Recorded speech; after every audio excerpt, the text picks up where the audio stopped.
হোক না তোমার আমার শহরটা একটু অন্যরকম, ভিন্নতার দুর্গম পথ, হাজার রঙে রাঙিয়ে থাকা। বলা না হোক সেই শহরটার কথা, আটকে থাক অক্ষি গছরের অতলে, পুরনো কোনো এক লিপি পাতাতে।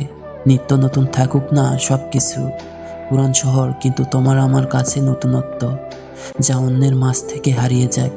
বন্ধ থাক কবিতা লেখা, বন্ধ থাক কোনো এক লেখকটা, কিন্তু কোনো এক অতিথি পড়ুক সেই পুরানো শহরটার কথা। অতিথি হয়ে থাক তুমি নামক ব্যক্তিটা, অপরিত্যক্ত শহর হোক তোমার, পড়ে থাক লিপিটা, অপূর্ণতায় ভাসুক। তুমি এসো আমার শহরটায় অতিথি রূপে, আমি বরং করব অগুচ্ছ ফুল দিয়ে, একগুচ্ছ ভালোবাসা দিয়ে শূন্যতায় ফাঁপা শহরটা একটি মিষ্টি মন দ্বারা পূর্ণতা পাক। অপরিচ্ছন্নতার গলিতে কেউ পরিষ্কার করে হাঁটুক, মায়া ছড়াক এক পূর্ণতার লেখা, তুমি আর আমি নামক শহরটা। ধন্যবাদ।